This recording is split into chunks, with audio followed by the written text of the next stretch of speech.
Listo. Bueno. Entonces,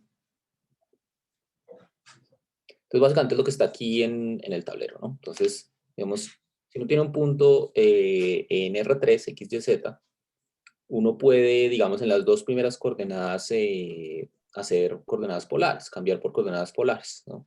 Y dejar la última coordenada igual. Y eso, pues, es coordenadas cilíndricas.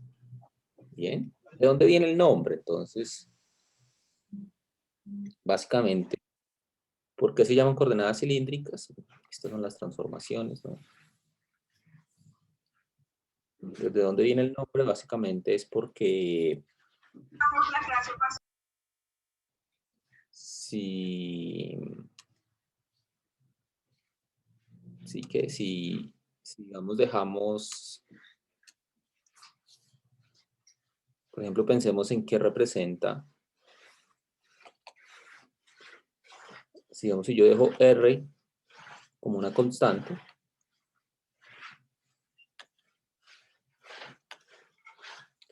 ¿qué representa eso en R3? ¿Qué superficie? ¿Sí? Piense que, por ejemplo, si uno deja Z como constante en coordenadas cartesianas, pues ustedes saben que lo que uno obtiene es un plano paralelo al plano XY, ¿no? Si ustedes recuerdan, vámonos por aquí a un ladito. Por ejemplo, si uno hace Z igual a 1, por decir algo, pues uno lo que va a obtener es justamente un plano paralelo al eje, al plano XY, perdón, y pues a altura 1, ¿no? Básicamente a altura 1. Entonces, ¿qué pasa en otras coordenadas? Pues que eso ya no tiene por qué ser así, ya si uno deja una variable como constante. Digamos, fíjense que en coordenadas cartesianas pues da lo mismo si uno hace X y Y, ¿no? Si uno hace X constante, lo que le va a dar es un plano paralelo al plano ZY. Si uno hace Y constante, lo que le va a dar es un plano paralelo al plano XZ. ¿Qué pasa en coordenadas cilíndricas? Eso ya no es así. Básicamente, si uno deja R como constante, fíjense que, bueno, pues uno puede pensarlo primero en el plano XY, ¿no? ¿Qué pasa en el plano XY? Entonces, en el plano XY, o en coordenadas polares, si ustedes recuerdan de su curso anterior, ¿qué pasa si uno deja R como una constante? Entonces, fíjense que eso, pues lo que me va a describir es un círculo de radio R sub 0. Hagamos de cuenta que esto es un círculo. Y entonces, es lo que me va a dar, ¿no? Digamos, esto es en el plano XY, pues esto me va a dar un círculo de radio R sub 0, ¿no? Porque fíjense que cualquier punto de este círculo, pues está caracterizado justamente porque su distancia al origen es R sub 0, ¿no? Entonces un círculo de radio R sub 0 con centro en el origen, y fíjense que el teta, ahí el teta es variable, puede variar entre 0 y 2pi, y pues justamente el hecho de que el teta pueda variar entre 0 y 2pi hace que me describa completamente el círculo. Bien. Entonces, ¿qué pasa ahora en R3 con coordenadas cilíndricas? Pues fíjense que en R3, si yo pongo R igual a R sub 0, pues fíjense que tanto Z como teta son libres, no tienen ninguna restricción. Entonces, ¿qué figura me va a dar? ¿Qué superficie me va a dar? Fíjense que, pues fíjense que en cada plano, una forma de imaginarse esto es que en cada plano, paralelo al plano XY, en cualquier altura Z que yo ponga acá, siempre se va a repetir esto. Siempre vamos a obtener un círculo. En cada altura Z sub 0, si yo me fijo en un Z constante, a esa altura siempre vamos a tener un círculo. Entonces, la superficie que vamos a obtener acá va a ser una superficie que va a estar formada por círculos de radio R sub 0. A cualquier altura siempre vamos a estar con un radio de radio R sub 0. Con un círculo, perdón, de radio R sub 0. Y así, con todas las alturas posibles. Bien. R sub 0. Entonces, ¿qué superficie puede ser esa? Pues no puede ser otra, sino un cilindro. Perdón, es que dibujar acá es a veces un poco difícil. Bien, entonces, algo así, ¿no? Dice que es una superficie que está formada en cualquier corto paralelo al eje Z, perdón, al plano XY, está formada por círculos. Entonces, la única superficie que podemos, o que tiene esas propiedades es el cilindro, ¿sí? Que corte paralelo al plano XY siempre es un círculo del mismo radio, ¿no? Entonces eso, pues la única superficie que satisface es un cilindro, ¿no? Entonces de ahí es que viene el nombre de las coordenadas, ¿sí? Y es porque cuando yo dejo R constante obtengo cilindros. ¿Bien? ¿Es claro esto? ¿Alguna pregunta? ¿No? Listo. Entonces, bueno, estas son las coordenadas cilíndricas. Ellas pues aparecerán más adelante cuando hablemos de integrales, cambio de variable, y pues nos van a ayudar a calcular muchas cosas que, digamos, en cartesianas a veces son engorrosas o incluso, pues, imposibles, digamos, directamente coordenadas cartesianas. Entonces, estas son las coordenadas cilíndricas. Hablemos un poco de coordenadas esféricas ahora. Entonces, ¿qué son las coordenadas esféricas? Entonces, son otro tipo de coordenadas que uno puede definir en R3 que, digamos, en cierto sentido, buscan, como su nombre lo indica, describir la esfera, ¿no? Entonces, la mejor forma de explicar esto es con la esfera. Entonces, pensemos en que yo tengo una esfera de radio 1 en R3, de centro en el origen. ¿Listo? Entonces, voy a tratar de pintarla. Entonces, tengo una esfera, o bueno, una esfera de un radio ρ. ¿Listo?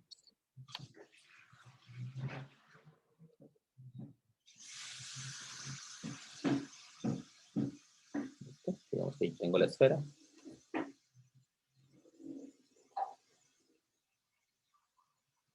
Aquí tengo coordenadas esféricas, sí. Dije cilíndricas. Si dije cilíndricas, lo dije mal. Coordenadas esféricas. ¿Listo?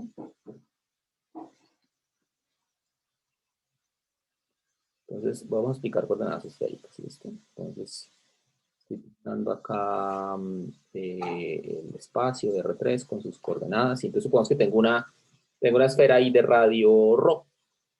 Entonces, ¿cómo voy a definir las coordenadas esféricas? Básicamente, lo que vamos a hacer es asignar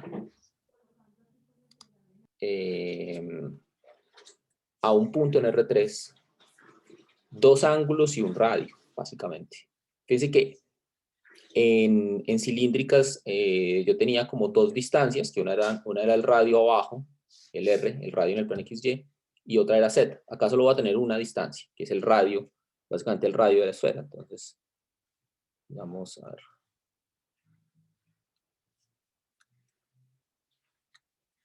Entonces, tomamos un punto por acá. Entonces, la idea es que yo lo puedo caracterizar con una longitud de un radio, que es este que ya voy a llamarlo ρ, y dos ángulos. ¿Cuáles ángulos? Entonces, el primero va a ser el ángulo que forma este radio con el eje Z. Esto se va a llamar phi.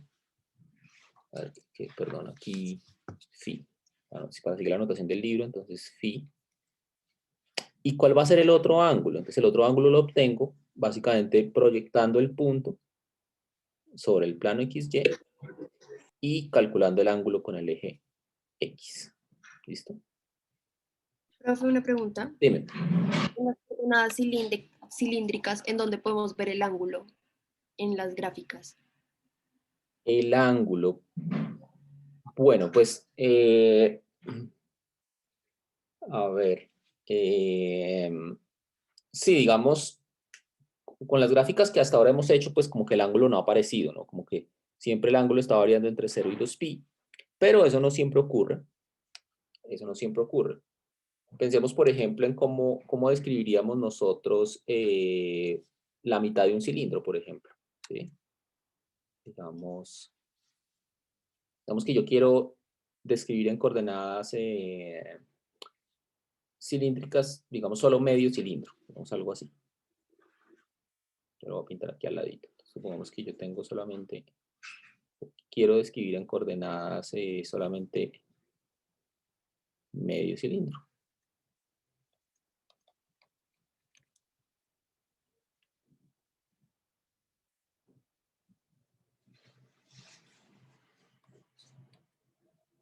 ¿Sí? Digamos, bueno, no me quedó muy bien pintado, pero bueno.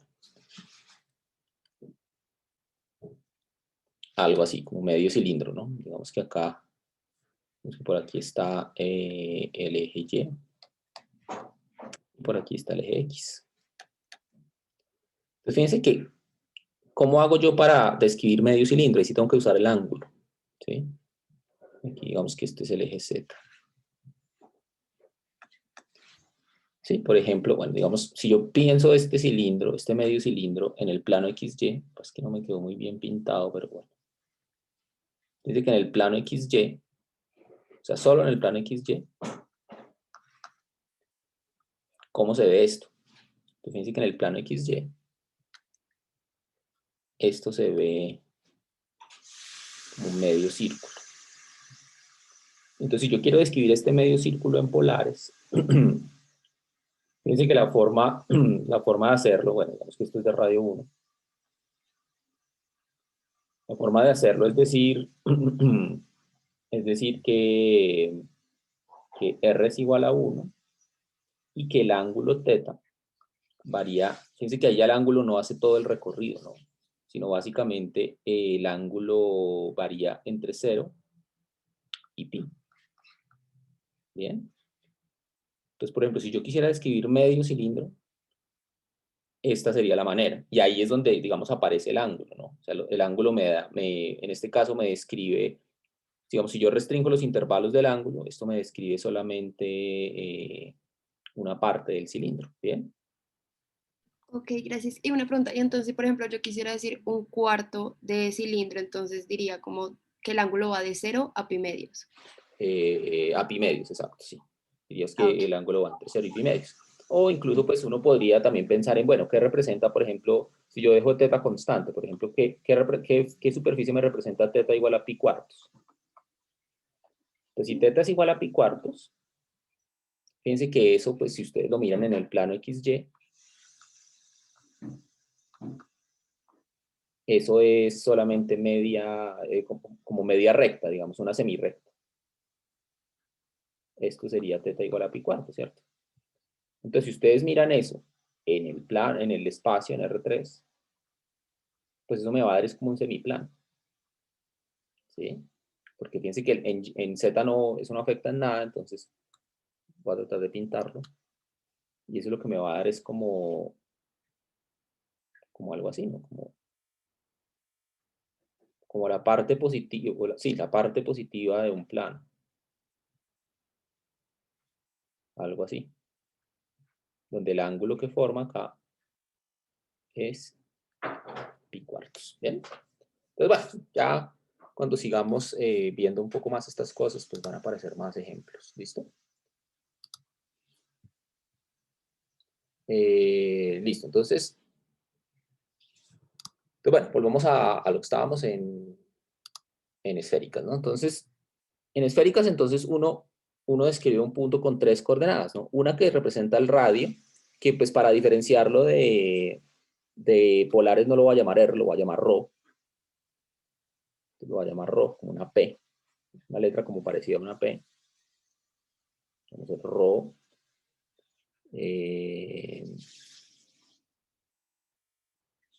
Teta y phi. Rho, teta y phi. Entonces, ρ, ¿qué es? Rho es la distancia al origen. A ver, un momento. Rho es la distancia al origen. Borrémosle de acá para no confundirnos. Y phi es el ángulo que forma con el eje Z el radio y teta es el ángulo que, digamos, forma el ρ proyectado al plano XY con el eje X, ¿no? O sea, ese teta, de hecho, es el mismo teta de polares. O sea, ese sí se mide de la misma manera, es el mismo de polares o de cilíndricas. ¿Listo? Entonces, esas son las tres coordenadas. Pero fíjense que aquí hay unas restricciones, y es que, fíjense que, por ejemplo, bueno, el ρ, pues, al ser un radio, pues obviamente tiene que ser mayor o igual que 0. Teta, fíjense que teta sí puede estar entre 0 y 2pi. Es como en polares, o sea, ese no tiene problema. Pero el ángulo phi, fíjense que el ángulo phi siempre, bueno, pues va a ser mayor o igual que 0, claro.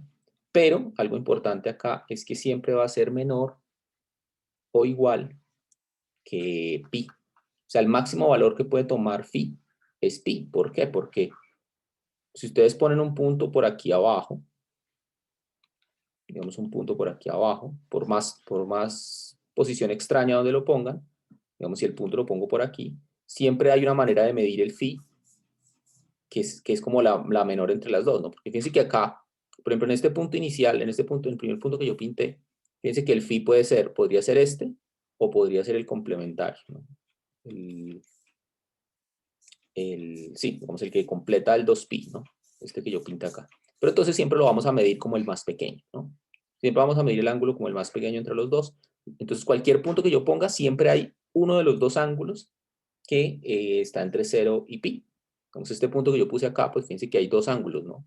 Uno es este, vamos a ver, hagámoslo con verde. Entonces pensemos en este punto, por ejemplo. Entonces fíjense que en ese punto hay dos ángulos, uno que es este, y el otro que es este grande. Entonces, al menos uno de los dos mide menos que pi. Entonces, por eso es que el phi está entre 0 y pi. ¿Listo? Entonces, bueno, tenemos esas tres coordenadas y pues hay unas transformaciones, digamos, que me permiten pasar de coordenadas cartesianas a coordenadas cilíndricas, ¿no? Perdón, esféricas. Esféricas, ¿no? Acá estamos hablando de esféricas. Vamos el título para no confundirnos.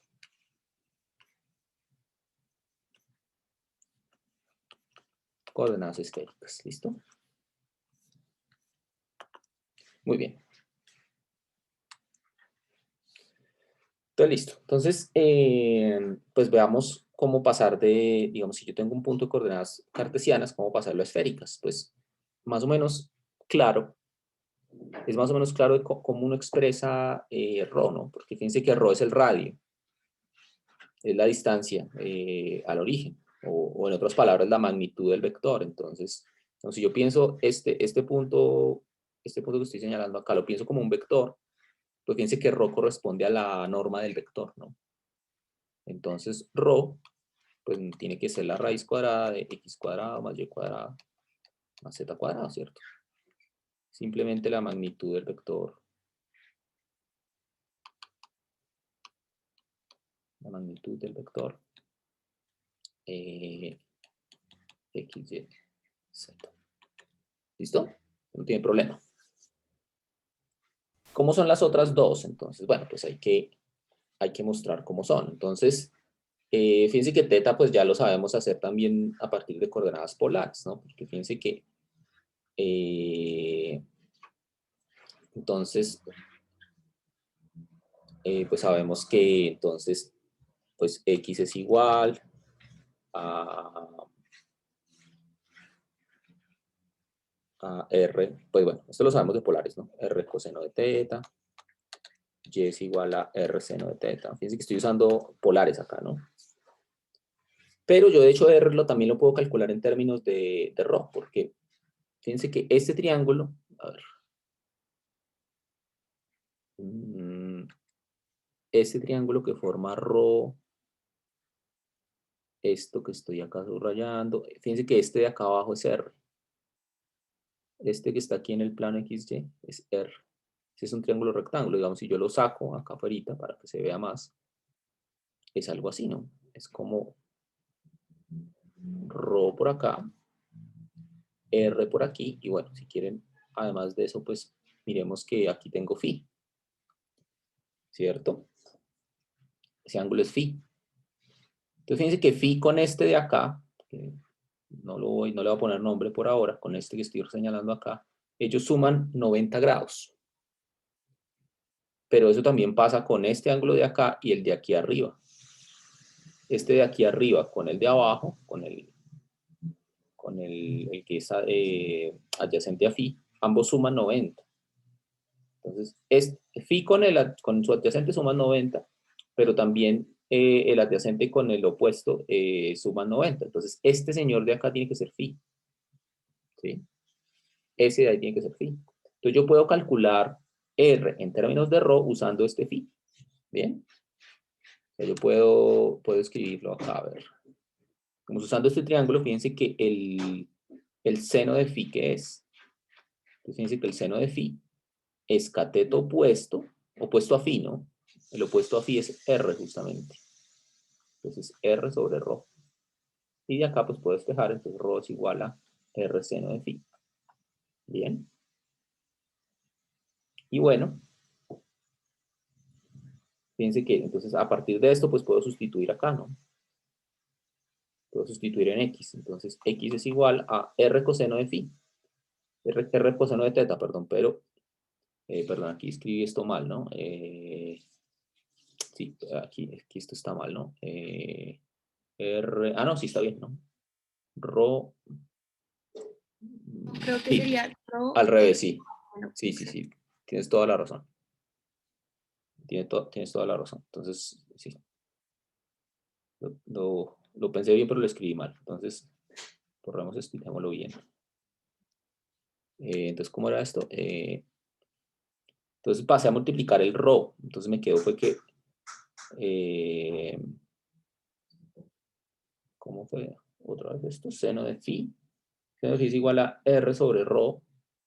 Entonces sí, ρ, perdón, R es igual a ρ seno de phi. Listo. Entonces ahora sí, puedo sustituir en X. Entonces, esto me queda ρ seno de phi coseno de teta. Y lo mismo en Y. Y es igual a ρ seno de phi seno de teta. ¿Listo?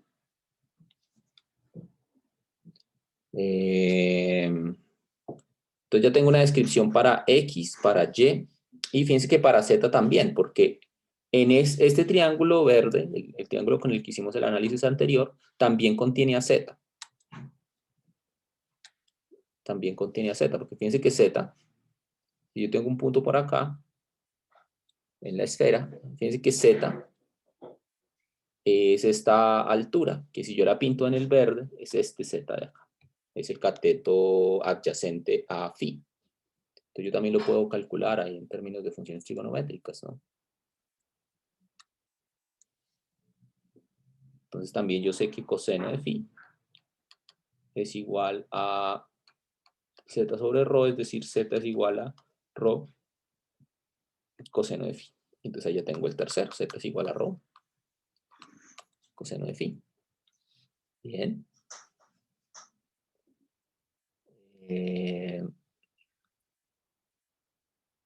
Bien. ¿Qué más podemos decir de ahí? Bueno, pues también podemos encontrar expresiones. Profe, ¿por qué uno de los ángulos dentro del triángulo verde es phi? ¿Es por la ley de ángulos externos? Por ejemplo, sí, o sea, lo que dices es que básicamente a ver, un momento. Así que esta línea roja que voy a subrayar acá y esta línea roja que estoy subrayando acá, ellas son paralelas. Entonces hay un teorema de geometría euclidiana que le dice a uno que cuando uno tiene dos rectas paralelas y las corta por una secante, los ángulos alternos internos son iguales, es decir, este rojito es igual a este. Otra forma de verlo también es pensar en que estos dos ángulos suman 90, estos dos que estoy ahí poniéndoles un puntico, pero este con este también suman 90. Entonces tienen que ser iguales. ¿Bien? Valentina, no te preocupes. A todos nos puede pasar que se nos caiga el internet. ¿Listo? Para eso incluso pues lo hago, ¿no? Ponemos los videos. ¿Listo? Al que no se le puede caer el internet es a mí, ¿no? Porque si no, ahí sí no hay clase.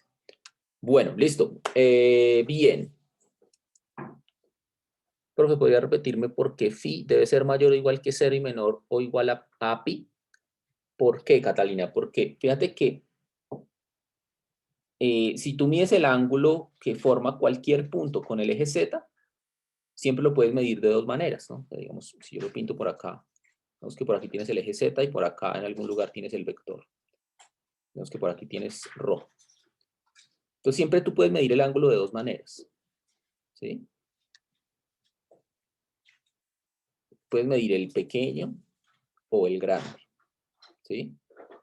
Pero entonces para este tipo de coordenadas siempre nos vamos a fijar es en el ángulo pequeño, ¿sí? Siempre.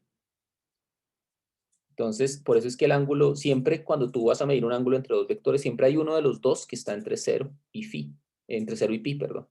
Entonces siempre en este tipo de coordenadas vamos a fijar es en ese, en el ángulo pequeño. Siempre lo vamos a medir de esa manera. ¿Bien? Siempre vamos a medir el ángulo, el pequeño. O sea, entre los dos escogemos el pequeño, el que está entre 0 y pi. ¿Listo? Esa es la razón. Listo, entonces tenemos estas tres expresiones para x, para y y para z. También incluso, pues yo también me puedo devolver a partir de estos triángulos también, ¿cierto? Pues fíjense que yo, pues como yo sé coordenadas polares, pues yo sé que hay una forma de devolverme, de calcular el θ en términos de x y y, ¿no? O sea, ya lo sabíamos de coordenadas polares, ¿no? A ver. Bueno, pues yo sé que θ es igual a tangente a la menos 1 de y sobre x. Eso también ya lo sabíamos, pues esto es de polares, ¿no? Eso no es nada nuevo. Fíjense que el θ es el mismo θ de polares. Entonces, ahora, y podemos hallar phi también. Phi, ¿cómo lo hallamos? Pues, por ejemplo, yo puedo usar el triángulo de antes. Puedo usar, por ejemplo, esta ecuacioncita de acá. Con esta ecuacioncita de acá, pues yo tengo que phi es igual a coseno a la menos 1 de z sobre ρ. O si lo quieren todo en términos de x, y, z, pues esto sería coseno a la menos 1 de z sobre la raíz de x cuadrado más y cuadrado más z al cuadrado. ¿Listo? Muy bien. Listo, entonces ya tenemos entonces coordenadas esféricas. Bien, pues ahí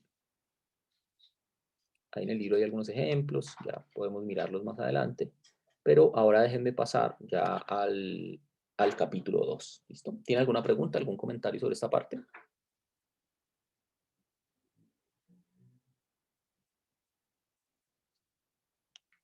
¿No?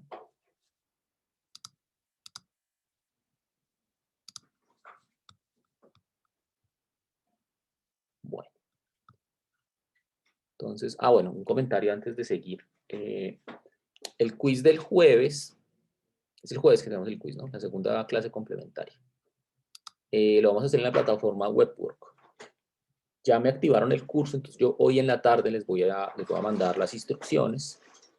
Les voy a dejar una tarea, pero no calificable, una tarea con un buen número de ejercicios, unos 40 o 50, no calificables, simplemente para que ustedes como que se familiaricen un poco con la plataforma y estudien un poco, ¿listo? Y pues el quiz entonces lo hacemos por ahí el jueves, ¿bien? Más tardecito les mando todo.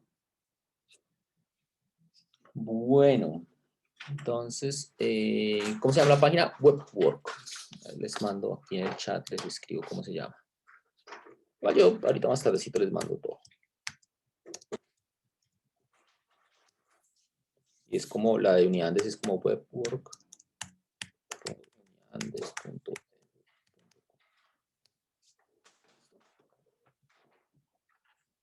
Bueno. Bien, entonces, habiendo dicho eso, podemos empezar a hablar entonces ahora de funciones en varias variables con valores reales.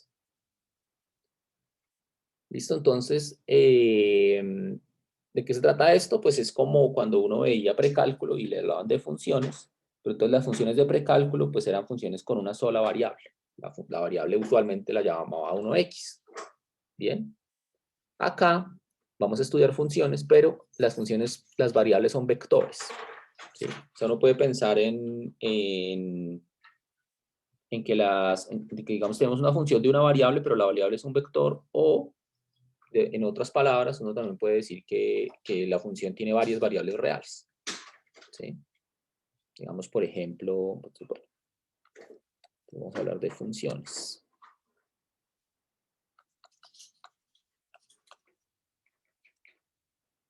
Funciones en varias variables.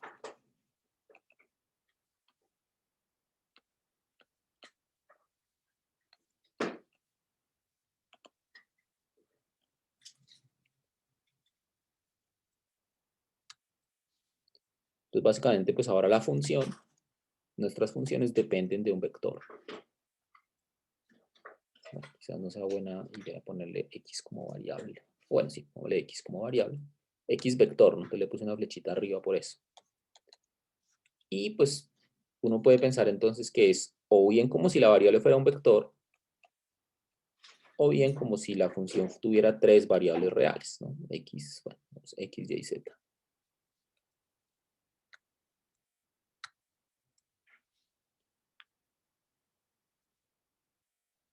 Bien.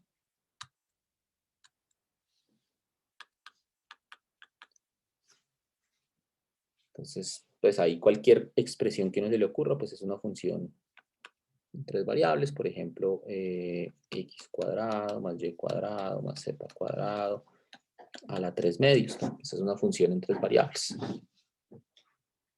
Bien.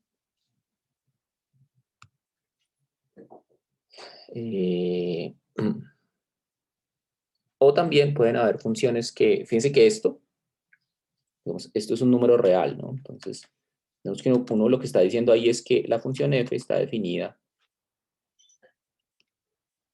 de algún cierto subconjunto de R3, llamémoslo A, está definida de algún cierto subconjunto de R3 a los reales, toma valores reales. Pero en este curso pues no estamos restringidos a eso. Digamos, en este caso el rango de la función es un número real, pero en este curso no estamos restringidos a eso. También podemos considerar funciones cuyo rango sean también un conjunto de vectores. Entonces también podemos considerar también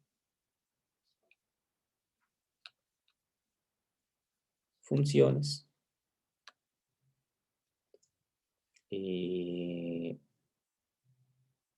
digamos, con valores en vectores.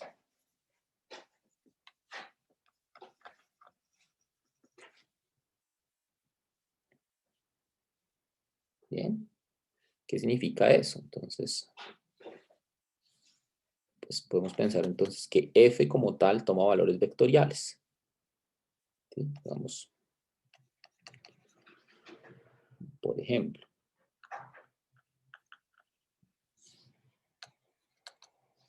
podemos pensar que f también toma valores vectoriales, por ejemplo, algo así.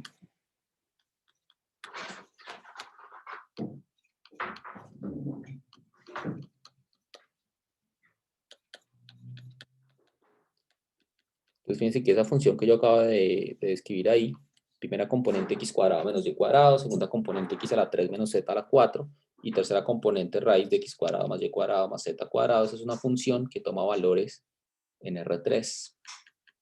Es decir, yo la puedo pensar como una función que está definida de un subconjunto de R3 en R3. Entonces eso también puede pasar, o puede ser que no sea de un subconjunto de R3 en R3, sino en R2, o puede ser que vaya de R2 a R3. Entonces puedo tomar, en este curso, digamos, podemos tomar funciones que tomen,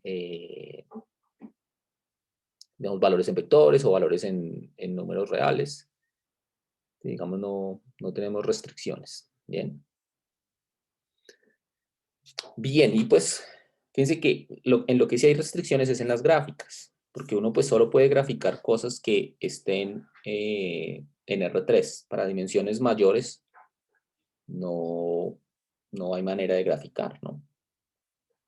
¿Qué quiere decir con eso? Por ejemplo, yo puedo graficar, por ejemplo, esta función f que está acá, esta primera que pintamos, que escribimos, esa no, la gráfica no vive en R3, o digamos, no puedo graficarlo, pues, porque para graficar el dominio necesito 3 variables, y para graficar el rango necesito una variable. O sea, al final necesito 4 variables.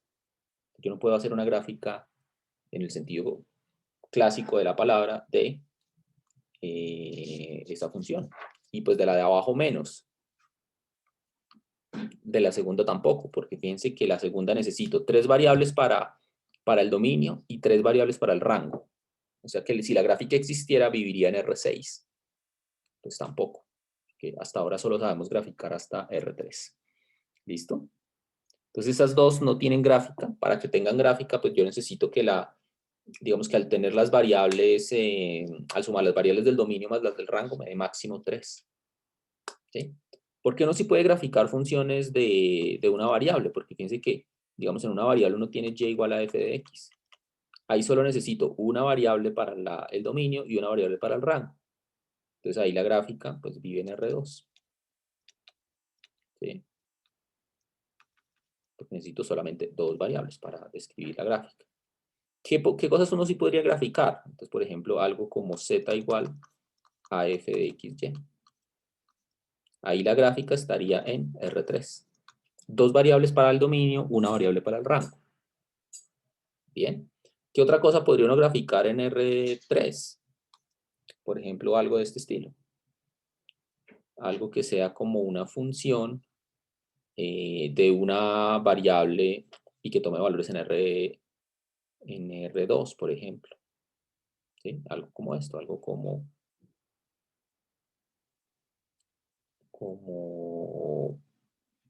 algo así, por ejemplo.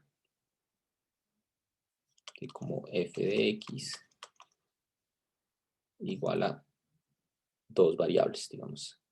f1 de x, f2 de x, ¿no? Entonces, la gráfica en el sentido clásico, pues sería, ahí necesitaría nuevamente 3 variables, perdón. Una para el dominio, que es una variable, y 2 variables, que este sería como el y este sería como el z. Bien. Ahí la gráfica también estaría en R3. Bueno. Gráfica en R3. Bien, entonces, teniendo en cuenta eso, pues uno puede definir abstractamente lo que significa la gráfica de una función. Esto lo va a definir. Entonces, definición. Sea f una función que está definida de un subconjunto U de Rn a R. Vemos que tenemos en funciones de una variable real por ahora, perdón, que toman valores reales por ahora. Entonces definimos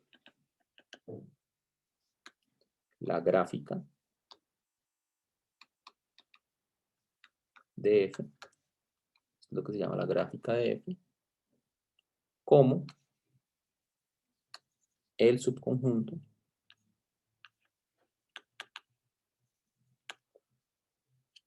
que consta de los puntos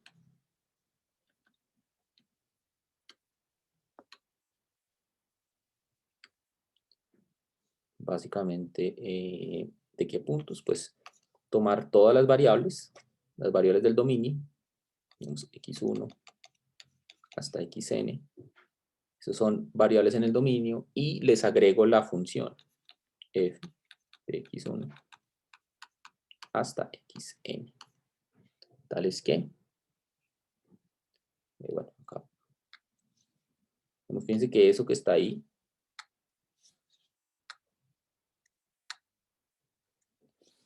es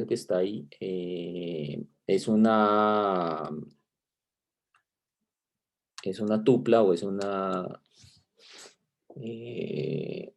sí, es un vector, digamos, con n más 1 componentes, ¿no? O sea, esto está en R a la n más 1, tal que, pues, las primeras n están en el dominio de la función.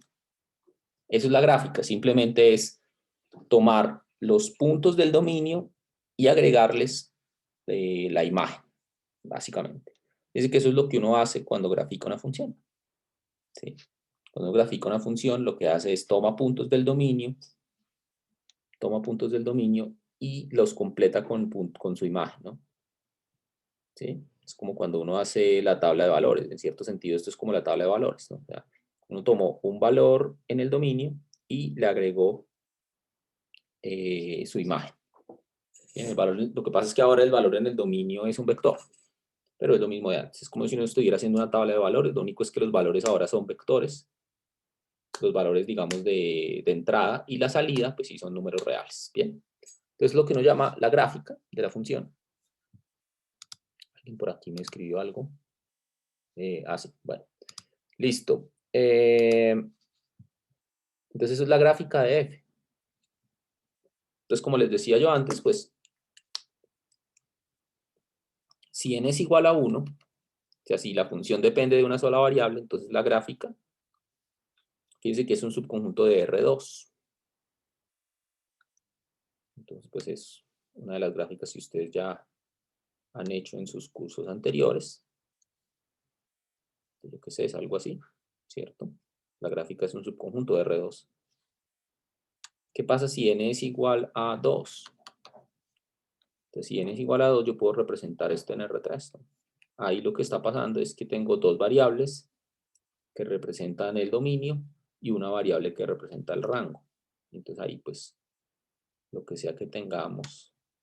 Usualmente pues estas gráficas nos van a dar superficies. Pues, digamos, yo qué sé, por ejemplo un cono o algo así. Ese va a ser el conjunto, o digamos la gráfica, pues, digamos, representada como un subconjunto de R3, ¿no? ¿Listo? Cuando n ya pasa de 3, o mejor, es mayor que 2, ya no hay una representación gráfica. El conjunto existe, claro. Existe como conjunto, pero no es que yo lo pueda representar. ¿Listo? No es que yo lo pueda graficar. Bien. Entonces, uno cómo construye estas gráficas, ese cono que yo os pinté ahí para una función específica, una forma de construirlo, una forma de imaginárselo, es haciendo conjuntos de nivel. Bien. Entonces pensemos en la siguiente función. Pensemos en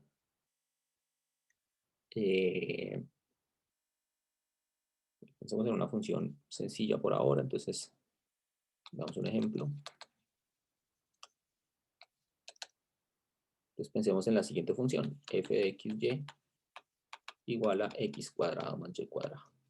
Y tratemos de construir la gráfica de esa función. ¿Listo? Entonces, ¿cómo lo vamos a hacer? Entonces, algo parecido a lo que hacíamos cuando estábamos hablando de coordenadas cilíndricas, de por qué nos daba un cilindro cuando yo ponía R como una constante.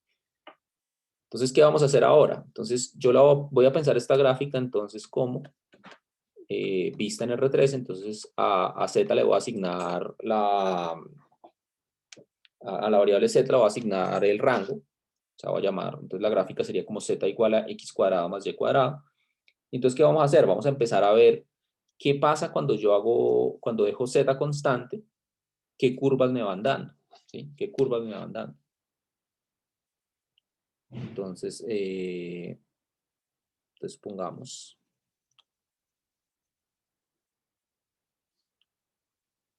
que Z es constante. Y veamos qué curva nos van dando. Entonces, fíjense que si Z es una constante, digamos, llamémosla Z sub 0. Un momento.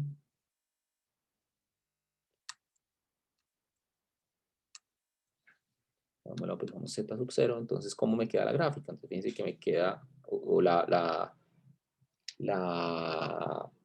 función, si yo dejo Z constante, entonces me va a quedar x cuadrado más y cuadrado igual a Z sub 0. Eso como se ve en el plano XY.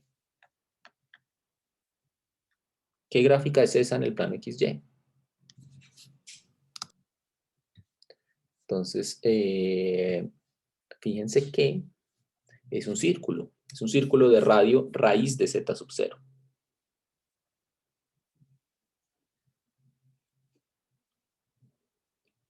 Un círculo con centro en el origen de radio raíz de z sub 0.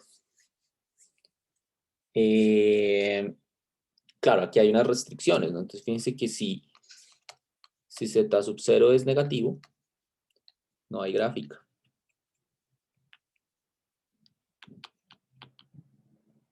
La gráfica es vacía.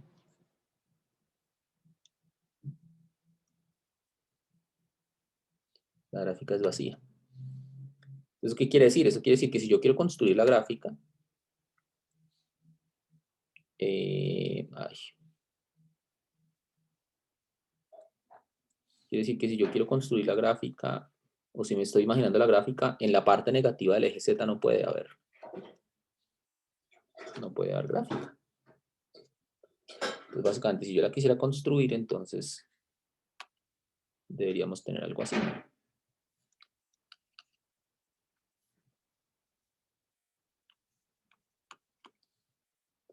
Entonces, como que, fíjense que cuando Z es 0, cuando Z sub 0 es 0, esto es un punto, es un círculo de radio 0 que es un punto. Y a medida que el Z va aumentando, estos círculos van creciendo de tamaño, ¿no? Bueno, me están quedando un poquito feos, pero más o menos algo así, ¿cierto?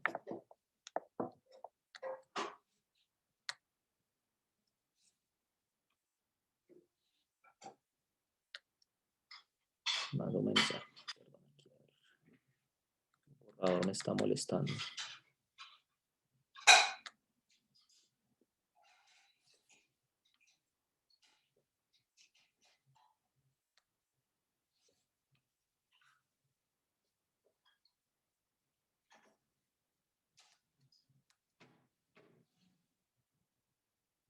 Entonces son como que si uno va cortando haciendo cortes paralelos al eje Z, eso le van dando círculos. Y entonces digamos que eso le permite a uno de alguna manera tratar de entender cómo es la superficie, ¿no? Para tener una idea más exacta de cómo es la superficie, cosas que uno puede hacer es también tratar de hacer cortes, no solamente con respecto a Z constante, sino pensar en qué nos da cuando X es constante y cuando Y es constante, como para tener una idea un poco mejor de la gráfica, ¿no? Entonces, por ejemplo, ¿qué pasa si X es constante? Que si X es constante, esto me queda Z igual a X sub 0 al cuadrado más Y cuadrado. Fíjense que eso en el plano en el plano YZ, es que ahí X es constante, entonces X no debe aparecer ya en los ejes, ¿no? Entonces ahí en el plano YZ, esto es una parábola, ¿no? Esto es una parábola que abre, digamos que el vértice está en X sub 0 al cuadrado y abre hacia arriba, ¿no? Algo así. Entonces, ¿qué me dice? Eso me dice que si yo hago cortes paralelos al eje X, esto me debe dar parábolas, ¿no? Entonces, como que digamos, sí, como que digamos, si yo me paro por aquí en un punto X sub 0, esto como que tiene que ser algo así, chan.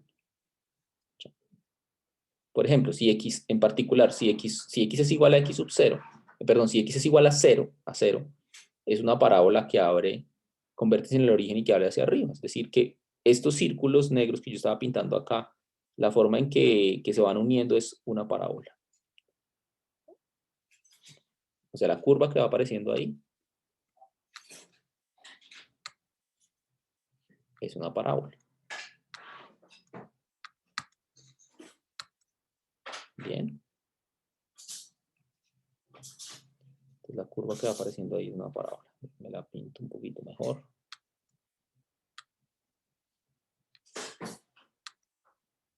A ver.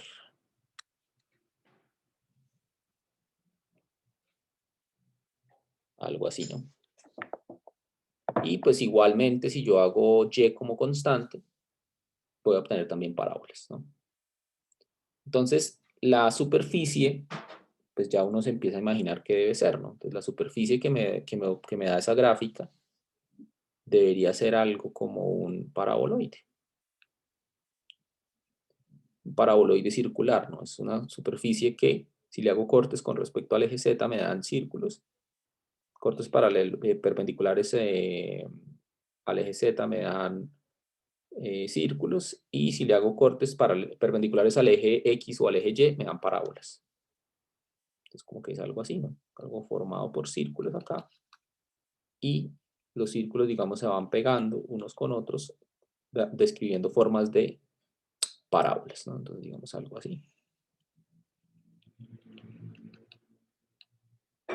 Algo así sería, ¿no? Es lo que se llama un paraboloide circular. ¿Sí? Podemos verlo en GeoGebra un momentico. A ver.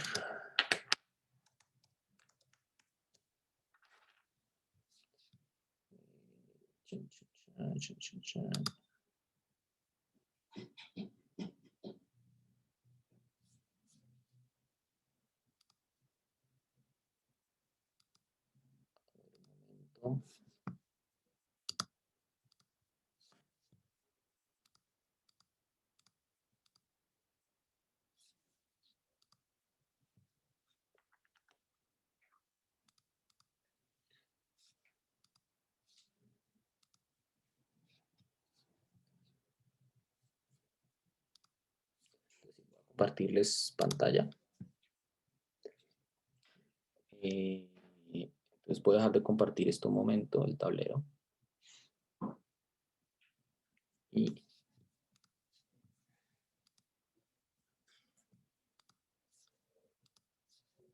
listo. Entonces, espero que estén viendo mi pantalla ahora sí.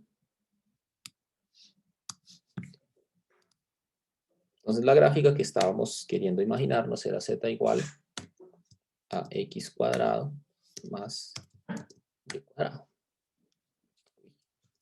Perdón, esto salió una cosa rara ahí. A ver, voy a usar esto, x al cuadrado más y. Un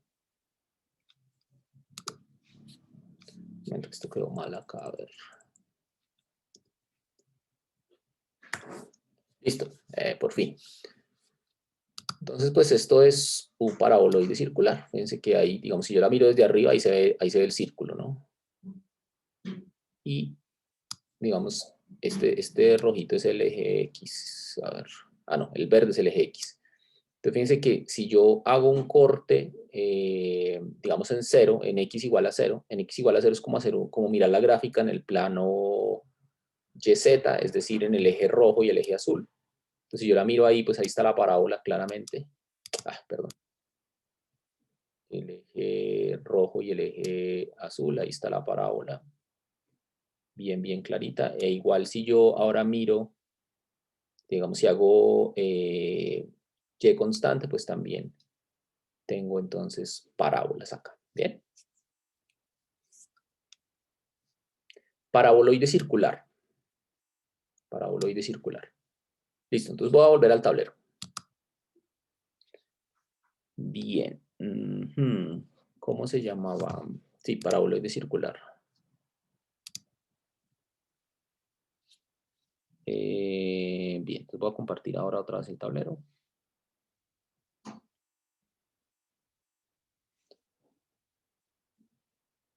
Paraboloide circular.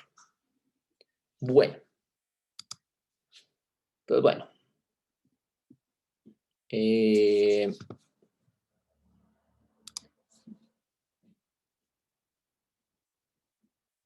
general, uno puede entonces definir lo que se llama un conjunto de nivel. Entonces, definamos lo que es un conjunto de nivel.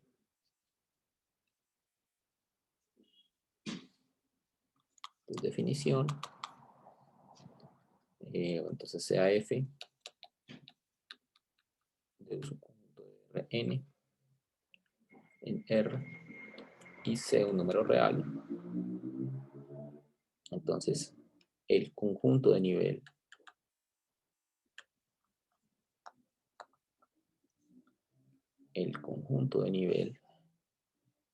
del valor C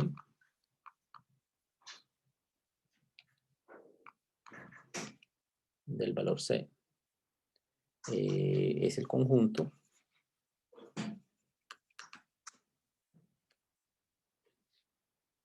el siguiente conjunto. Es el conjunto de los X que pertenecen a U, tales que su imagen es igual a C. Bien, en otras palabras es, digamos, si estoy en R3 es como hacer un corte en Z, en el plano Z igual a C. Bien. Entonces, si digamos estamos en dimensión 2, digamos, si n es igual a 2, entonces este conjunto se llama una curva de nivel, básicamente. Este conjunto se llama curva de nivel. Si n es igual a 3, este conjunto se llama superficie de nivel.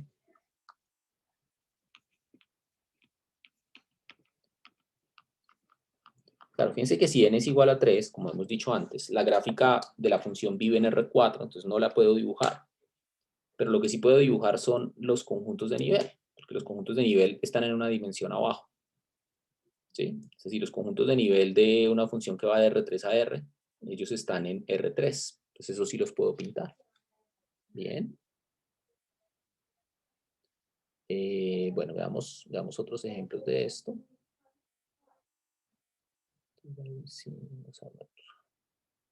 Bueno, esta gráfica es chévere. A ver, veamos esta gráfica. Tratamos de describirla usando curvas de nivel. Entonces, otro ejemplo. Claro, Nicolás, dígame. ¿Cuál es su pregunta? Profe, es que tengo entendido que si n es igual a 2 obtienen cosas como el paraboloide, ¿cierto? Sí, cuando la gráfica, o sea, la gráfica me da un paraboloide, como el que hicimos ahorita. Pero acá Por estamos eso, hablando es de las curvas de nivel, ¿sí? O sea, pero tengo entendido que es como hacer un corte o sea, como hacer un corte en la gráfica, ¿no? Lo del conjunto de nivel. correcto, eso es verdad. Entonces, en ese caso, ¿por qué n igual a 2 no es una superficie y es una curva? No entiendo. Porque son cortes, digamos, es que la superficie es, digamos, es hueca por dentro, ¿sí? ¿A qué me refiero con eso? Digamos, pensemos en el paraboloide, ¿no? Entonces, aquí está el paraboloide, ¿cierto? Esta es la gráfica de esta función, por ejemplo, de la que acabamos de hacer, ¿no? X cuadrado más y cuadrado. Entonces, ¿qué pasa cuando yo hago cortes? Digamos, bueno, acá está el eje Z, por ejemplo, ¿cierto? Entonces, ¿qué pasa cuando yo hago cortes? Entonces, si yo corto esta superficie por un plano perpendicular al eje Z, dice que lo que acabamos de mostrar ahorita es que eso nos van a dar círculos, ¿sí? Entonces, eso es justamente lo que está pasando acá. O sea, cuando la función está definida, fíjense que esta es una función que está definida de R2 a R. Entonces, cuando yo hago cortes de una función que va de R2 a R, me dan curvas, ¿sí? Estos me dan círculos, curvas de nivel. Ah, o Bien. sea, el paraboloide es como un casquete hueco, ¿sí? Sí, eso es hueco, eso por dentro es hueco. Lo único que tiene Ah, es, ok. sí, digamos, no está relleno, pues. Entonces, por eso Ah, vale. los cortes me dan curvas. Bien. Ah, vale, gracias. A medida que subimos la dimensión, pues esto va cambiando, ¿no? Digamos, digamos, si la función es de R3 a R, pues yo no puedo graficarla, yo no puedo hacer la gráfica, pero sí puedo hacer superficies de nivel. Bien. Como que eso es algo en R4, o sea, la gráfica es algo en R4 que cuando yo le hago cortes, me dan superficies. Bien. Entonces, es lo que sucede. Bueno, entonces, un ejemplo de esto. Otro ejemplo, pues, de gráficas. Entonces, pensemos en esta superficie o en esta gráfica. Z igual a X cuadrado menos Y cuadrado. Bien. Tratamos de ver cómo es esa gráfica. Entonces, nuevamente, pues lo que hay que hacer es empezar a mirar cortes y ver cómo es que la construyo a partir de eso. Entonces, bueno, pensemos en que Z es una constante, primero que todo. ¿Listo? Entonces, esto me da, entonces, x cuadrado menos y cuadrado igual a z sub 0. ¿Cómo son esas curvas? ¿Qué curvas son esas? Entonces, bueno, si ustedes recuerdan, bueno, no sé dónde es que uno ve eso, yo creo que en cálculo integral o diferencial, o en el colegio, no sé, algo que se llaman las cónicas. Entonces, esa curva tiene una forma de cónica. Esta curva es lo que se llama una hipérbola. Hipérbola.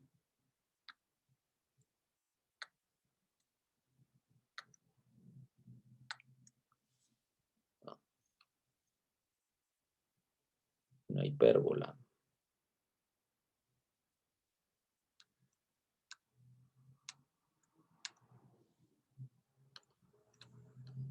¿Y cómo es? Pues depende del z, básicamente.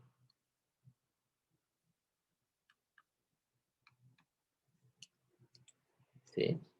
Depende del z. Si z es positivo, es una hipérbola que abre hacia x, digamos. O sea, algo así, digamos.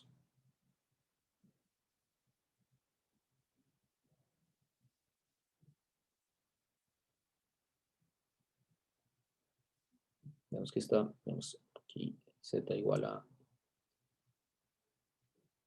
digamos que esto es cuando z sub 0 es igual a 1, ¿cierto? Porque cuando z sub 0 es igual a 1 me da x cuadrado menos y cuadrado igual a 1, y eso pues cuando y es 0, tiene estos dos cortes, ¿no?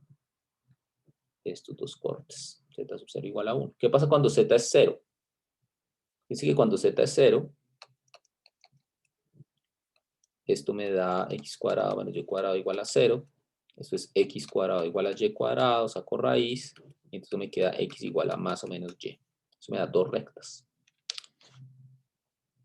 Esas me dan dos rectas, ¿no? Entonces, algo así.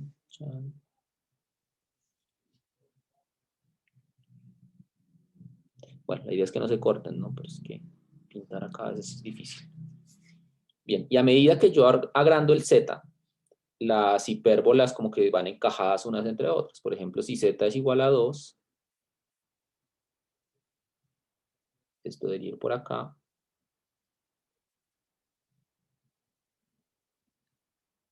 Digamos que esto es cuando z es igual a 2 y así sucesivamente, ¿no? A medida que yo agrando el z sub 0, las hipérbolas van separándose cada vez más, digamos. ¿Qué pasa cuando z es negativo? Cuando z es negativo, justamente como que se llena la parte donde no aparecían hipérbolas. Es decir, las hipérbolas empiezan a abrir hacia y. Por ejemplo, acá me da z igual a menos 1.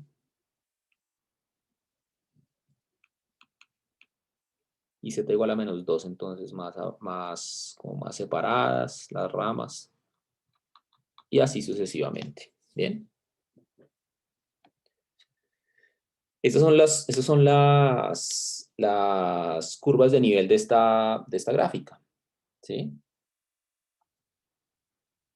Con eso no es tan fácil armar la gráfica, porque pues ahora uno hasta ahora lo que tiene es algo así, ¿no? Si yo tratara de poner esto en R3,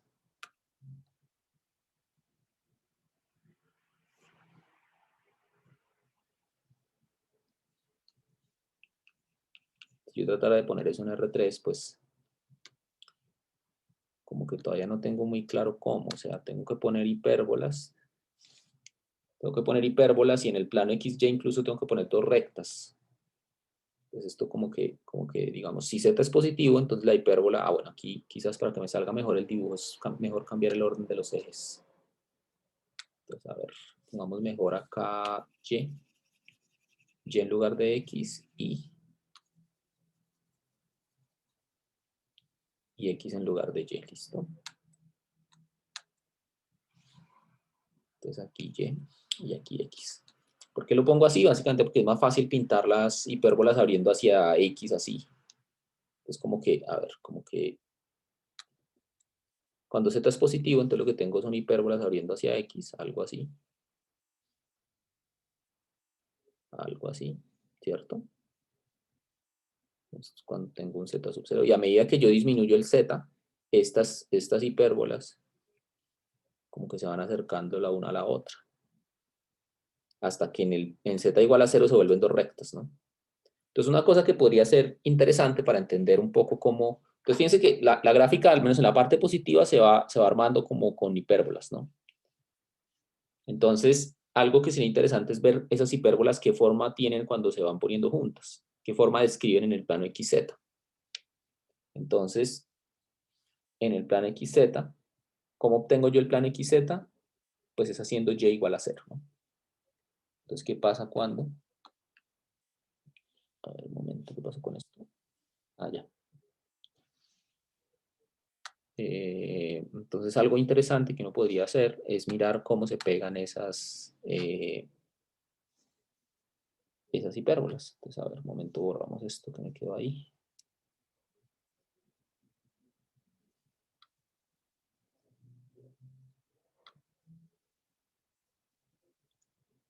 Entonces, vamos a hacer entonces... hagamos entonces qué gráfica me da cuando y es 0. Si y es 0, recuerden que la superficie era z igual x cuadrado menos y cuadrado, ¿no? Esta era la superficie. Entonces, ¿qué pasa si y es 0? Pues fíjense que esto me da z igual a x cuadrado, es decir, es una parábola. Entonces, eso quiere decir que estas hipérbolas se van pegando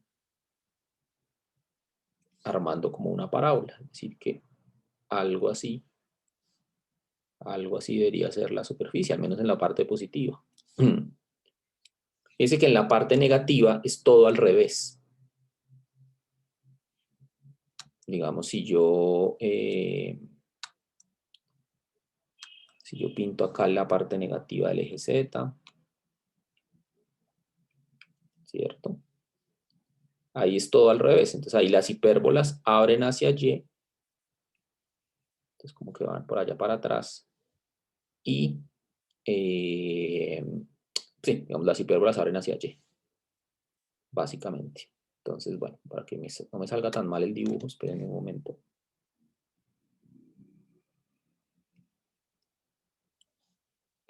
Entonces borremos esto. Y la voy a pintar así, a ver, para que no me salga tan mal el dibujo.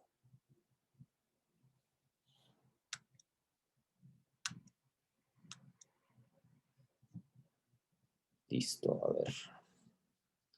Entonces voy a pintar la parábola un poquito más abierta. Y entonces, más o menos la gráfica me debe dar algo así. Como que esta, voy a pintar por aquí punteado la parte de atrás de la hipérbola. La parte, como la rama negativa de la hipérbola, de las hipérbolas que abren hacia el eje Y, ¿no? O sea, cuando z es negativo. Y digamos que está la 1 con esta.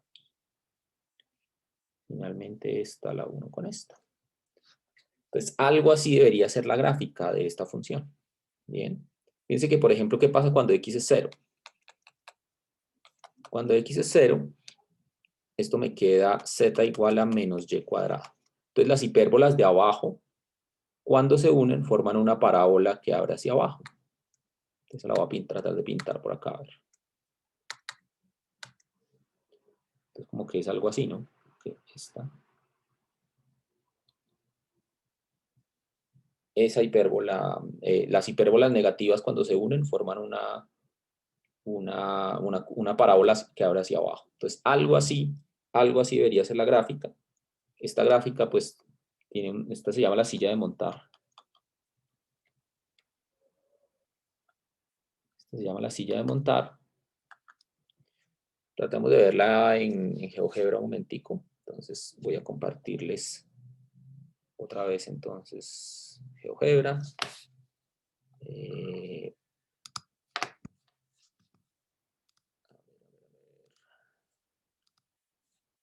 Listo. Entonces, un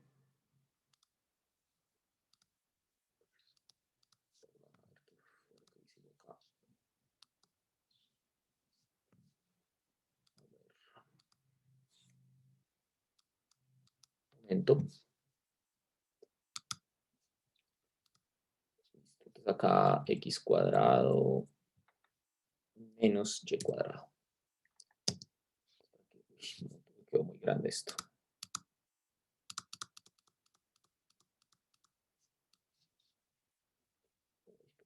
Tan mal.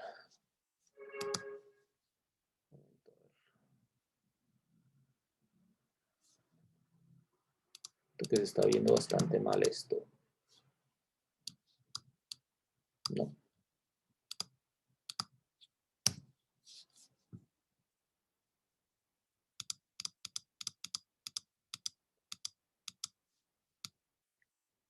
Bueno, a ver si ahí se ve más o menos, ¿no? Entonces fíjense que acá esta parábola fue la que pintamos nosotros, ¿cierto? Fíjense que si yo lo veo desde arriba, o sea, esta es la vista desde arriba, ahí están las hipérbolas, ¿no? Fíjense que aquí están, estas son como las hipérbolas, oye, estas son como las hipérbolas cuando z es una constante positiva, ¿no? Cuando hago el corte en z positivo, me van a dar estas hipérbolas que estoy pintando acá. Aquí están las dos rectas que aparecían cuando z era igual a 0. Y estas que aparecen acá son las hipérbolas negativas, ¿no? Entonces, esta es la gráfica, la silla de montar. Lo que pasa es que, claro, esta gráfica es como infinita, entonces no se ven esos cortes que yo hice donde se veían las hipérbolas acá, ¿no? O sea, aquí, digamos, si yo hago un corte, acá debería aparecer la hipérbola y aquí debería aparecer la hipérbola. Y lo mismo en los negativos, ¿no? Bien. Entonces, esta es la silla de montar. Bien. De pronto. Bien. Bien. Alguien por aquí me escribió algo. Las dos rectas, sí, ahí se ven las dos rectas, ¿no? Desde arriba se ven. Que yo recuerdo cuando yo era estudiante y estaba haciendo esta gráfica, siempre las dos rectas era lo que más me despistaba, porque no sabía cómo esas dos rectas aparecían en esa gráfica. Bien. Entonces, bueno. Bien, entonces voy a dejar de compartir. Voy a compartir nuevamente el tablero.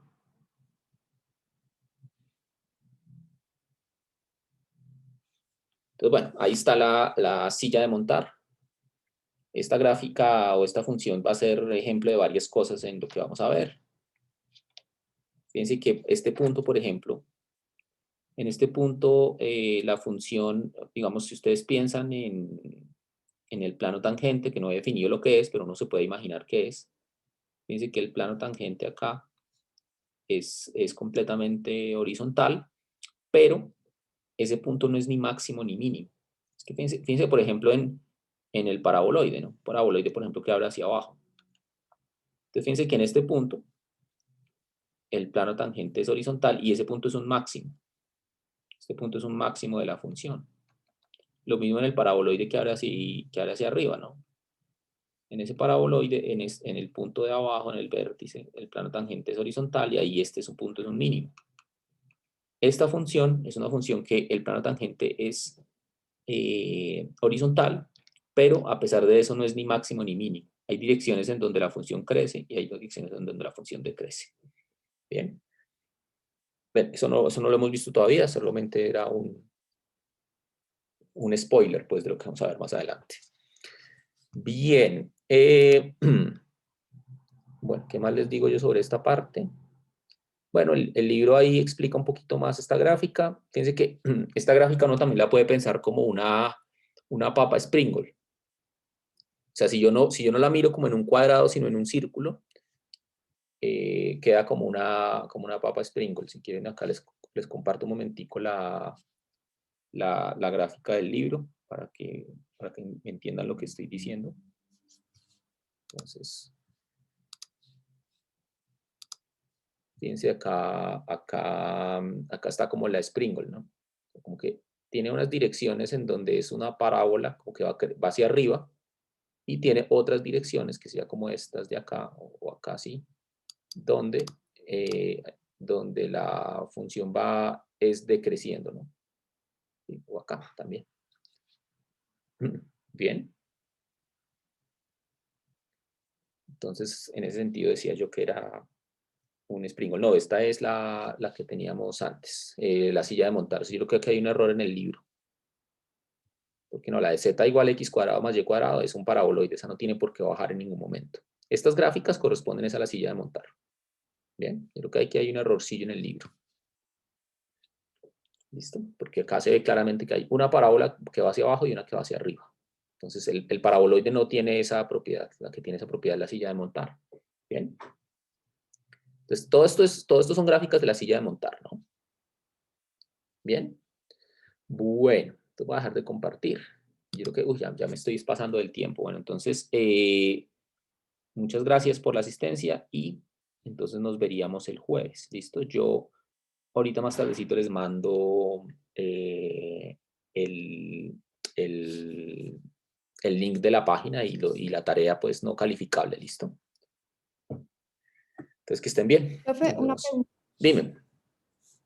El quiz del jueves es de vectores, ¿verdad? El quiz del jueves es hasta lo que vimos hoy, hasta esta parte. Ok, vale. ¿Listo? Gracias. Ok.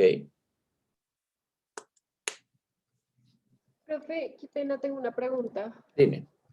Es que a mí no me quedó muy claro cómo usted en el ejemplo de las, bueno, o sea, los primeros ejemplos de las funciones en varias variables determinaba el rango y el dominio con tanta facilidad. No, creo que no los determiné. Ven, nos devolvemos un momentico, a ver. ¿Tú me hablas de esta parte? ¿Como por acá? Sí, la parte de arriba, sí, señor. Que No. decía que no se podía graficar, podía hacer en R6 y eso. Ah, ok. Ah, bueno, no, pero eso no es tanto el dominio, sino básicamente es que tú para graficar una función, tú necesitas una variable por cada variable del dominio y una variable por cada variable del rango. ¿Sí? Entonces, por ejemplo, cuando tú haces una gráfica de una variable, como las de cálculo, pues ahí necesitas dos variables, una para el dominio y una variable para el dominio y una variable para el rango. Por eso era que la gráfica, digamos, de esa función vive en R2, ¿sí? Que es lo que estoy ahí subrayando en verde.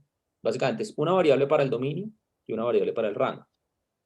Acá, ahí te necesitarías dos variables para el dominio y una variable para el rango, o sea, tres variables. ¿Bien? Igual acá, por ejemplo. Dime. Eso, o sea, es que yo lo estoy viendo de una manera, pero no sé si es correcto. ¿Y cuál es? O sea, según yo, como lo veo, es que X y Y, en este caso serían el dominio porque es lo que está dentro como de la función, Sí, y correcto. Z ese sería el rango porque esa es la Sí, función. correcto, eso es correcto. Ah, listo, Sí, perfecto. ok, sí, básicamente entonces digamos, como el dominio son dos variables, eso quiere decir como que tienes R2, un subconjunto de R2. Y Z, entonces te daría un subconjunto de R, y entonces a poner las tres juntas sería como R3. Ah, listo, ¿Listo? perfecto. Y ¿Listo? una pregunta, en el paraboloide no me quedó claro muy bien cuando X es constante. Cuando X es constante, espérame, ya bajamos al paraboloide. Ujú. Listo, cuando X es constante, fíjate que acá tenemos la ecuación del paraboloide. A ver.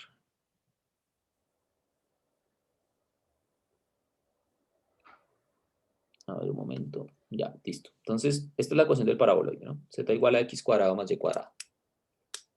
Entonces, cuando x es constante, esto me queda z igual a x sub 0 al cuadrado más y cuadrado.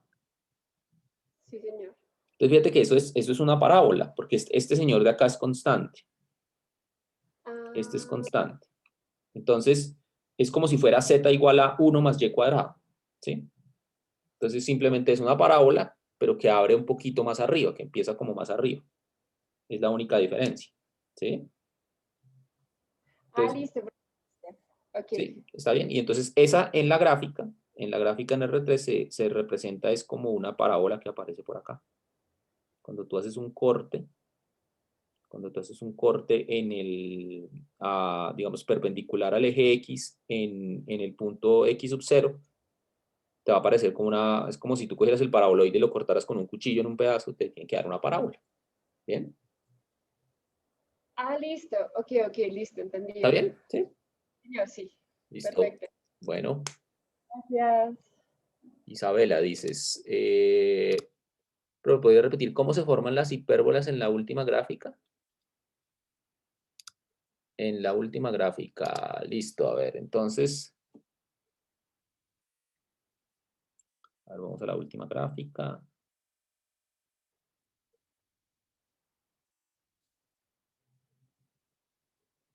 Entonces, bueno, ahí tenemos la silla de montar, ¿no? Entonces, básicamente, esas hipérbolas que aparecían acá, digamos las que están en negro,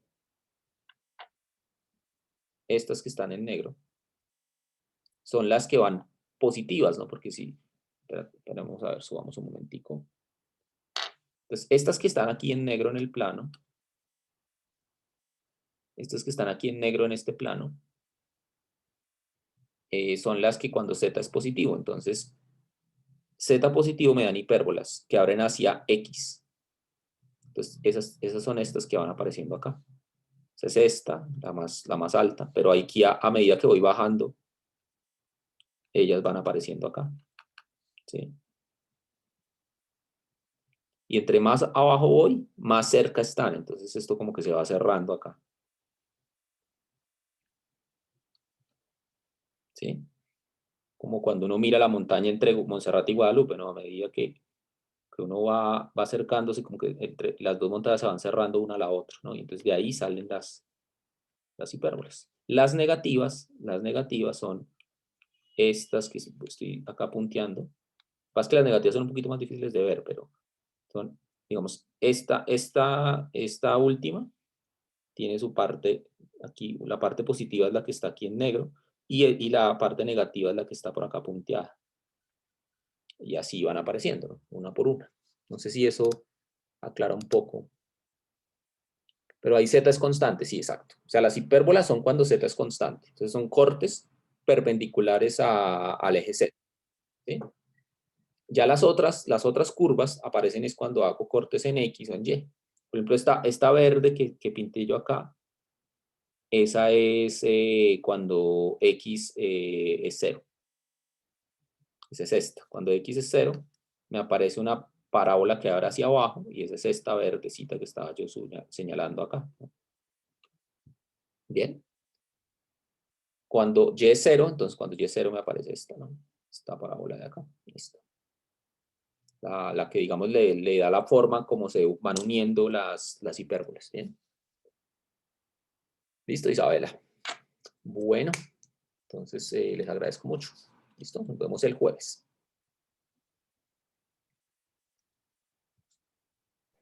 Gracias, profe. Bueno, que estés bien.